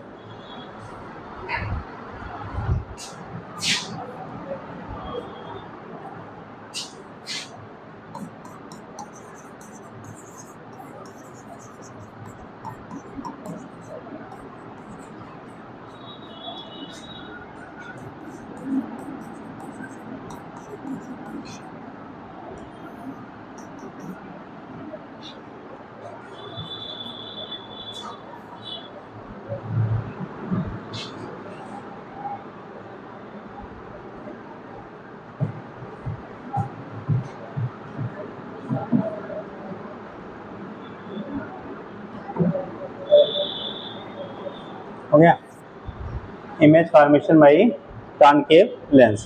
क्या रखिए बेटा, कॉनकेव लेंस से जो इमेज का फॉर्मेशन होता है वो ऑलवेज वर्चुअल होता है। कैसा होगा? Always virtual. तो लिख लीजिएगा द इमेज फॉर्म्ड बाय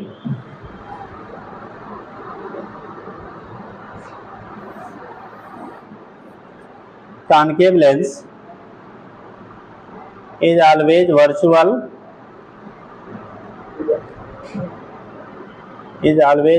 और जो भी वर्चुअल होगा वो इरेक्ट होगा, virtual comma erect and diminished, virtual erect and diminished, छोटा भी रहेगा and diminished.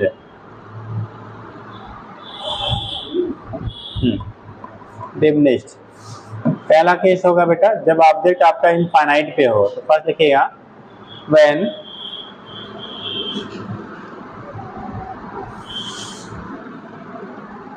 when object is placed at infinity, when object is placed at infinity बेटा,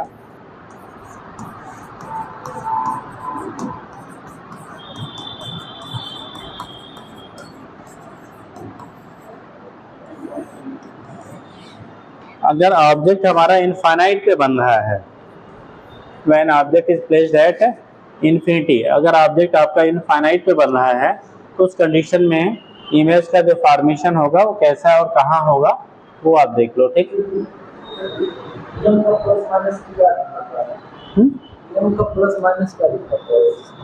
उसका इमेज का नेचर प्लस इमेज की साइज प्लस इमेज का क्या मतलब क्या वो इन्वर्टेड है इरेक्ट, तो तीर के निशान इधर बड़ा छोटा लेकिन प्लस माइनस खाली। वही तो कह रहे हैं, प्लस अगर है तो इसका मतलब इरेक्ट है, माइनस है तो इन्वर्टेड है, और अगर प्लस है तो उसे हम बोलेंगे वर्चुअल है, और माइनस है तो रियल है।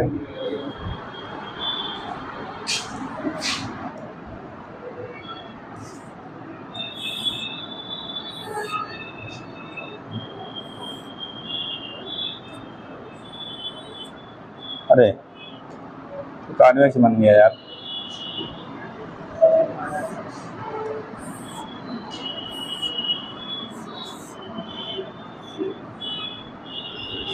ऑब्जेक्ट अगर इनफाइनाइट पे है तो रे कैसे आएंगे? पैरेलल। बेटा कॉनकेव जो लेंस होता है वो डाइवर्जिंग नेचर का होता है, तो रे को क्या करेगा? डाइवर्स करेगा। डाइवर्स करना मतलब फैलाना बेटा। ठीक, तो जब ये डाइवर्स करेगा ये दूर की तरफ जाएंगे यार। अब अगर डाइवर्ट हो रहे तो आगे जाके कहीं एक्सीडेंट होगा जी? एक दूसरे को इंटरसेक्ट कभी नहीं करेंगे, तो नहीं करेंगे तो इनको हम लोग कहाँ लाते हैं? पीछे ले आओ, जहाँ आके टकरा रहे हैं वही पोजीशन आपकी जो होगी उसी को हम लोग कह लेंगे बेटा फोकस। यहाँ पे इमेज का फॉर्मेशन होगा बेटा। ठीक, अब अबाउट इमेज जब लिखोगे, अबाउट इमेज कैसा है? रियल की वर्चुअल जी? रियल है, वर्चुअल है। हाइपोथेटिकली हम लोगों ने कंसीडर किया, पीछे जाके मिल रही हैं। ठीक, तो वर्चुअल है, इन्वर्टेड है क्या है? अगर वर्चुअल है तो इरेक्ट होगा बेटा। Very diminished, very diminished at focus, magnifying power less than +1, less than +1। एक पोजीशन ये लेते हैं। दूसरा लिया था when object is present between pole and क्या, इनफाइनाइट। इनफाइनाइट और पोल के बीच में कहीं भी अगर ऑब्जेक्ट को आप रखते हो, पोल और इनफाइनाइट के बीच में कहीं भी ऑब्जेक्ट को रखा जाता है तो ये कंडीशन वो लेते हैं। तो ये आपका सेंटर और फोकस जैसे हम लोग ने बोला वहां पे, तो when object is placed between क्या, कहाँ पे, किस पे, पोल एंड क्या, इनफाइनाइट। कहीं भी अगर आप रखते हैं तब उस केस में कहाँ बनेगा, तो ये देख लो। नेक्स्ट है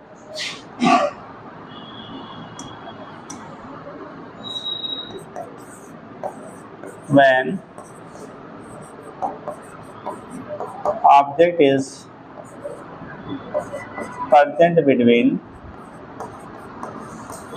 infinite and pole, anywhere, कहीं भी ले लीजिए, लेंस और इनफाइनाइट के बीच में कहीं ले लीजिए। तो सबके लिए हम लोग वैसे ही बनाते हैं।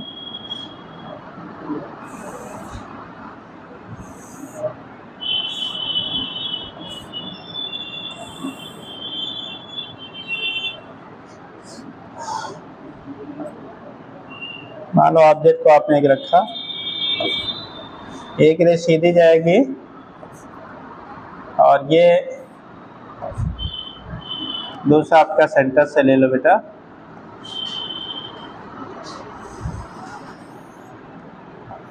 सीधी चली जाएगी। अब हम लोग करते क्या है, इमेज फॉर्मेशन के लिए ये पीछे ले, आगे तो कहीं का इंटरसेक्ट करेंगे नहीं, बैक साइड में ले आओ, तो जहां एक दूसरे को कट करेंगी ये पोजीशन हमारा हो जाएगा इमेज का, ठीक। तो वर्चुअल, इरेक्ट, डिमिनिश्ड, ऑब्जेक्ट की तुलना में छोटा रहेगा बेटा, डिमिनिश्ड, बिटवीन, अब चाहे बिहाइंड लेंस ले लो बेटा, या बिटवीन हम लोग क्या कह सकते हैं इसकी पोजीशन, कहाँ पे, आपका सेंटर एंड फोकस, फोकस और आपका सेंटर के बीच में बनता है, ठीक। तो चाहे जैसे भी कह लो, ये फोकस है, दिस इज फोकस, तो बिटवीन फोकस एंड आपका centre, F and optical centre या पोल कह लीजिए, ठीक। और m की वैल्यू लेस देन +1। तो ये हमारे डिफरेंट पोजीशंस हो गए बेटा, इमेज का फॉर्मेशन कहाँ कैसे कब होगा, ठीक, नोट कर लीजिए।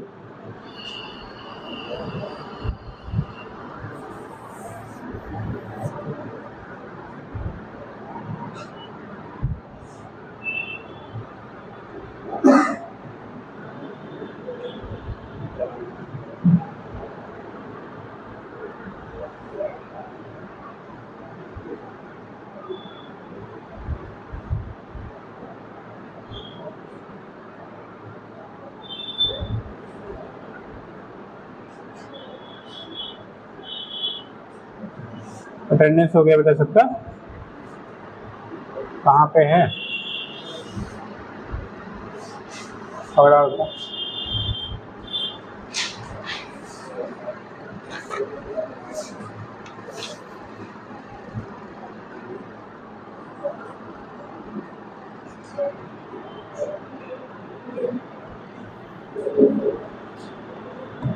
चलो नेक्स्ट देखिएगा, हो गया।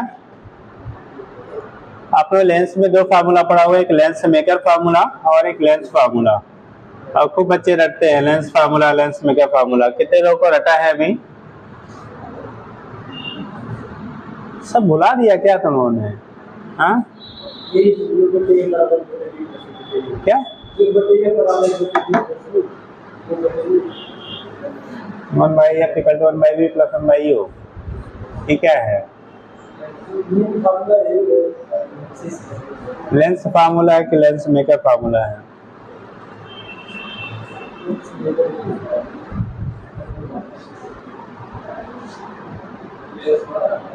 लेंस मेकर वाला।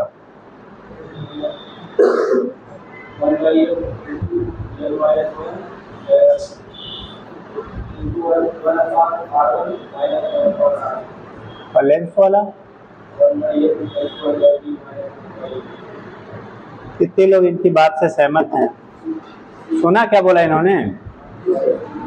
इन्होंने बोला कि जो लेंस मेकर फार्मूला होता है 1/f इक्वल टू n कहो चाहे म्यू कहो n-1 1/r1 -1/r2 and lens formula will be 1/f equal to 1/v -1/u। यही बोला? सही या गलत? सही है। इन्होंने प्लस बोला था तो गलत था क्या? इन्होंने 1/f equal to 1/v + 1/u बोला था, प्लस वाला। हाँ, लेंस वाला क्या प्लस रहेगा मिरर में?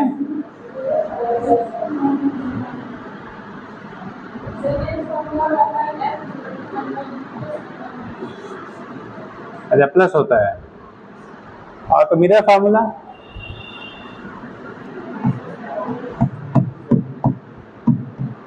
यही तो गड़बड़ करता है ना? है किसमें? लेंस में माइनस होता है बेटा, मिरर में प्लस। अभी कल ही तो बताया था, मिरर में प्लस, लेंस में माइनस।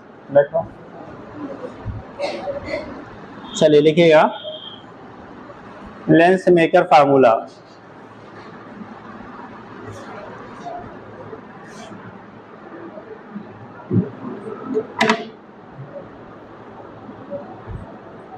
लेंस मेकर फार्मूला देखिएगा, इसमें हम लोग रिलेट करते बेटा, ठीक, refractive index of lens material with respect to medium जहां रखा गया है। दूसरा radius of curvature, both radii जो R1 और R2 हैं उस लेंस का, और फोकल लेंथ के बीच में रिलेशन। लिखिएगा लेंस मेकर फार्मूला। देखिए, it denote the relation between, it represent या डिनोट्स जो भी कर लो, relation between focal length of lens, focal length of lens, comma radii of curvatures of both surfaces, radii of curvature of both surfaces, and refractive index of lens material, refractive index of lens material, refractive index of lens material। बेटा fan बंद कर दें क्योंकि light अगर नहीं आई तो आप लोग क्लास, ठीक। रिफ्रैक्टिव इंडेक्स ऑफ क्या? Lens material. तो इनके बीच में ये रिलेशन क्या करता है आपका बेटा? इंडिकेट करते हैं। तो लिखते हैं 1/f इक्वल टू, आपने बोर्ड में जब पढ़ा होगा तो आपको डेरिवेशन भी बताया जाता है, पढ़ा था?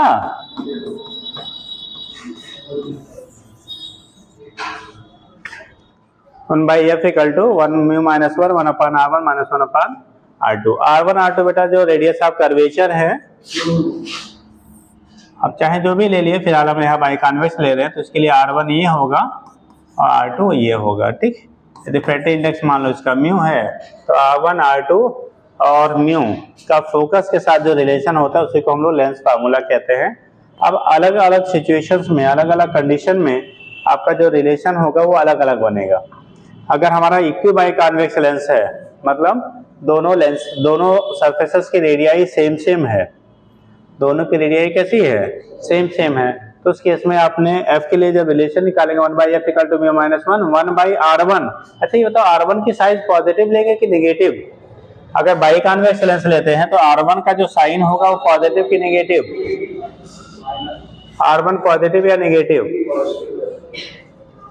अगर बाई कॉन्वेक्स है भाई, सेंटर इसका इधर कहीं होगा यार, तो ये दूरी हमारी R1 कहलाएगी साहब, और इसका सेंटर इधर कहीं होगा तो ये दूरी हमारी R2 कहलाएगा। R2 लेफ्ट में है, R1 कहाँ पे है? राइट में है, तो बाई कॉन्वेक्स लेंस के लिए R1 पॉजिटिव एंड R2 जो लेते हैं वो नेगेटिव लेते हैं। अगर बाई कॉनकेव है, बाई कॉनकेव, तो इसका R1 लेफ्ट में होगा, कहाँ, R1 लेफ्ट में होगा, R2 कहाँ पे होगा, राइट में होगा, ठीक। तो ये C2 C1, तो यहाँ पे लेंगे R1 will be negative and R2 will be क्या, पॉजिटिव, ठीक। प्लेनों की बात करेंगे तो जो प्लेन सरफेस होगा उसका R इनफाइनाइट हो जाएगा, जो कर्व्ड होगा उसका R जो भी रहेगा वो हम लोग रख लेते हैं, ठीक है। तो फार्मूला यूज करते समय साइन कन्वेंशन को भी हम ध्यान रखेंगे, और वो है क्या ये भी आप ध्यान रखोगे। जैसे biconvex equi biconvex lens है तो फोकल लेंथ R/2 म्यू -1 आ जाएगा, वैल्यू पुट करोगे।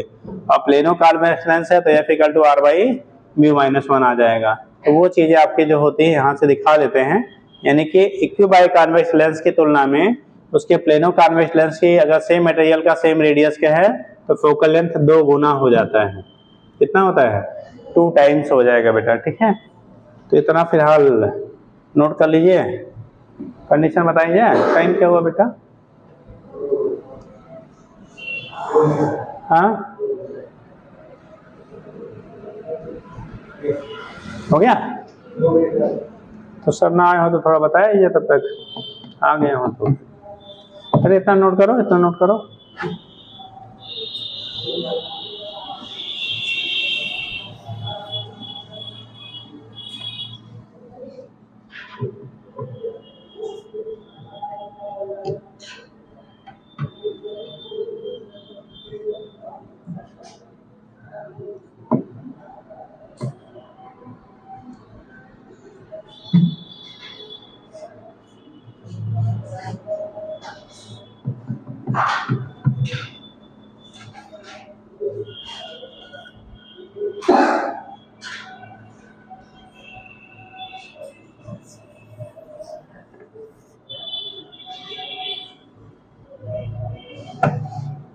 बन गया बेटा। तो फॉर्म तो सबका भरा गया था ना बेटा, कोई ऐसा तो नहीं बचा था जो नहीं फिल किया हो। कितने लोगों ने नीट या IIT वाला फॉर्म नहीं भरा था, हाँ तो कहो, सब भरे हो, सब लोग रजिस्ट्रेशन कराए हैं ना, आप नहीं भरे हो, सीधे एम्स में ही जाएंगे। क्यों नहीं भरा जी, पढ़ना पड़ेगा ना, अरे अगले साल का होता है, हाँ नहीं भरे हो पक्का, अच्छा नर्सिंग वाला भर देंगे,